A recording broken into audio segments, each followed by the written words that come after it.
Niger's junta refuses entry to negotiators as Mali, Burkina Faso writes United Nations. Exactly.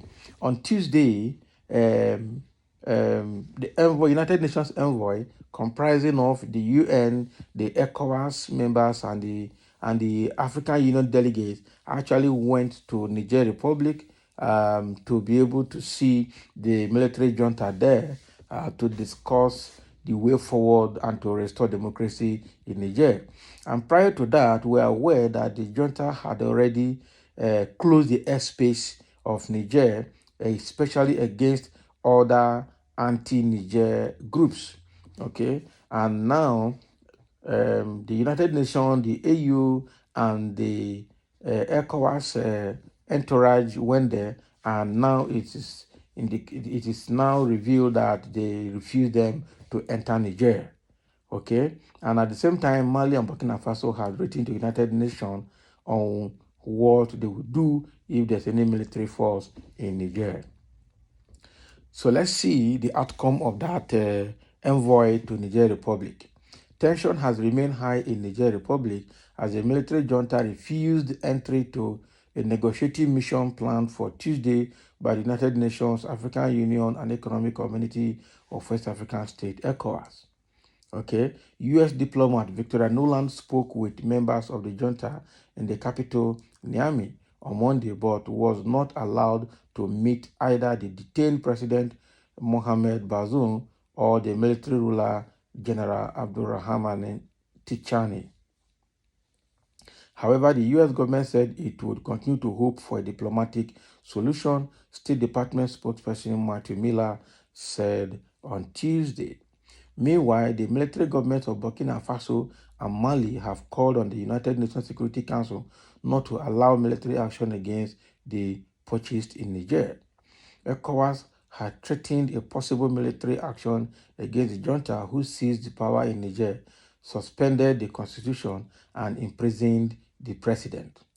The Burkinese Foreign Minister Olivier Ruamba and his Malian counterpart Abdoulaye Diop, in a letter addressed to the United Nations Security Council and the African Union, urged them to prevent by all means at its disposal armed action against a sovereign state, the consequences of which would be unforeseeable in their magnitude. Both countries said the aim was to avoid the deterioration of the security situation with the multiplication and spread of terrorist group and humanitarian tragedy. Burkina Faso and Mali are currently suspended from ECOWAS following coups and have clearly shown support for the military rulers in Niger. They declared that they would not support the ECOWAS sanctions and that any military action would be seen as a declaration of war against their own states. Bagam. So these people really mean it. The Burkina Faso and Mali are already in alignment with Niger Republic. So the best thing is for them to find a way out. If they go by war, they are ready for them. These people are fighting for freedom. It's a second level of independence because like the Niger that got their independence around that same 1960 with Nigeria, have also seen how the French has plundered their economy, plundered their resources, and exploited them all the year in, year out to today. So this, I see what is happening in Niger Republic as second level of independence, fighting for final freedom. Because this issue of democracy is another way that the Western world is using to exploit Africa. At the early stage of slave trade, they came by force. And at a point, the people realized themselves and they started fighting back. So when they saw that the show of force was not working, they brought Christianity and then they brought democracy. And now democracy and Christianity is not working as Africans every day and day continue to be aware of the Western world antics to continue to enslave them. Now, the people have decided to use, to reject democracy in one form or the other, and then to use a system that works for them to run themselves. Now, this is not good. This is where the Western world is threatened because immediately Africa regains its own real freedom and dissociates itself from the Western world will be the people to lose, because they are the people actually, Africa is their farmland, and so they are parceling out Africa for themselves. That is the truth. And the Nobel laureate and the learned person, what is his name? Patrick PLO Lumumba. Okay, I think he's of is it Uganda or Kenya? Okay, has always been saying this thing, that Africa is white man's farmland, and they continue to plunder it day in, day out, year in, year out. So people are now discovering that even US is just putting force on trying to threaten the military junta in Niger because of the uranium in Niger that they're interested in.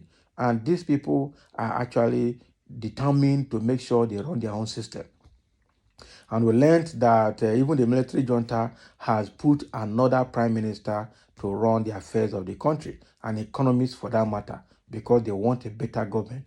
And the people of Niger are happy with what is happening, and that is exactly what is going to happen in some other African countries going forward. Okay, gradually Africa is beginning to reject the so-called democracy because it's not working, or they begin to reform the democracy to suit the way of life in Africa. That is the way to go. And I'm sure very soon all of this will be settled. So there are just a few comments here. Somebody is saying, let's see how it goes. Okay, let's see how it goes. Another person, congratulations Niger military for waking up early. I also thank Burkina Faso and Mali military for their support given to Niger. Okay, United Nations are thieves. They went to Congolese for peace talk and steal their gold. Unfortunately, they were caught. This is what UNAU, Western World, and Ecowas is doing. They came as peacemaker but have another objective. Africans say no to Western world agenda. Exactly. Exactly. I say no to military coup. Georgia is better than war. Can you imagine? So, yes, I say no to military action. Exactly. So, there's no military action in Niger Republic. Allow the people to solve their problem themselves and leave them alone. Okay? All those threats will not hold water. That is the truth. Allow the people to lead themselves. So Burkina Faso and Mali are already were suspended from ECOWAS and remain suspended from ECOWAS because of this same military coup. And the US that is planning to use force on Niger Republic, why did they not use the same force in Burkina Faso and Mali when they had a military coup? Why Niger Republic? When Nigeria is having terrorist activities, all the north killing Christians, bloodbath everywhere, why did they not swing into action? When Tinubu rigged the election to become Nigerian president, it's not worse than coup. Why did they not come to tell them that they should correct it?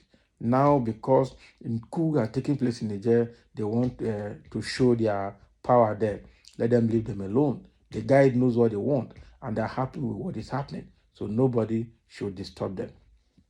And everybody is happy with the military junta in Niger Republic for waking up and trying to correct the way. I think the guy is not even power hungry. He does not want to continue as military head of state. He wants democracy, but the person in the office is not the right person. Okay, and that is why they are trying to use that force to make that change, and they will do it. They suspended the constitution, and they are going to probably have a better constitution, have a better person to run the affairs of the country, and you will see that if they succeed, they will even do better than before. Not all these corrupt politicians that are holding Nigerian ransom and are puppets in the hands of the Western world leaders. Quite unfortunate for Africa. They need to wake up. And so that is why somebody here is congratulating Niger Republic for waking up early and taking the bull by the horn. So thank you for listening, and let's have your comment on this matter with Niger Republic.